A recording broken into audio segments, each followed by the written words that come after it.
So hello District 6. So we're so happy to bring the Community Garbage to Garden project sa distrito nyo kasi I've heard that yung District 6 ang may pinakamaraming active na urban farmers. Nakita namin yung pangangailangan ng additional na lupa kasi mabato siya at talagang kulang sa lupa. So nung ma-invite kami na mag-join dito sa training ng Bokashi, marami kami naging interesado, actually coming from 3 farms actually yon. First day pa lang, excited na silang makinig at matuto. You can see it kasi parang nakatitig talaga sila sa'yo, and yung body language nila na talagang all eyes, nakaka-heartwarming yung ganun. Sinabi sa akin ni Marilet na, "Te, pumunta ka ng ganito." Ay, talagang pumunta po ako. Talagang masaya ako.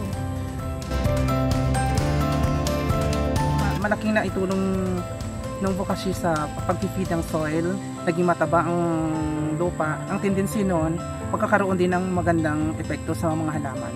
Araw-araw, napipitasan ko yung mga gulay. So, hindi ko na kailangan tumakbo ng palengke para yung mga basic ko, pang sigang, pang tinola, nasa garden na. Ngayon, yung aming talong ang gaganda dahil ang daming bulaklak.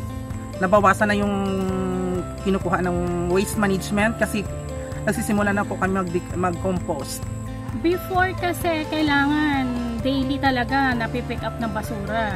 Ngayon, siguro kahit na every 3 days, okay lang, wala pang namamaho. Pag uwi ko po sa probinsya dahil marami kaming taniman sa bukid, ituturo ko rin sa mga kapatid ko po yun. Masarap ang pakiramdam na may natututunan talaga at saka exercise sa katawan namin ng mga senior.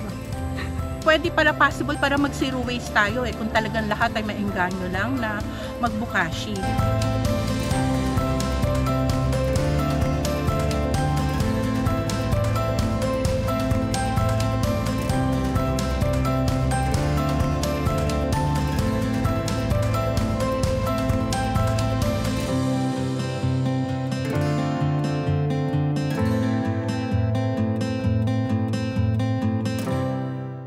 Congratulations sa lahat ng mga certified Community Garbage to Garden practitioners ng District 6. I hope you are as excited as I am itong inyong culminating event, and also yung possibilities na in the future kasama na rin namin kayo sa aming advocacy.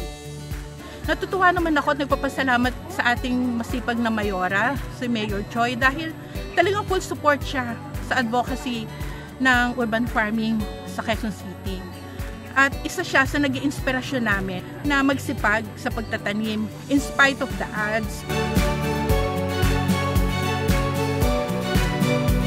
Iniimbitahan ko po ang lahat na sana po matutunan ang ginagawang composting. Unang-una po, malaking tulong sa bawat kabahayanan. Ang mga basura ho natin, mga food waste natin, pwede palang mapakinabangan din ng mga pananim natin.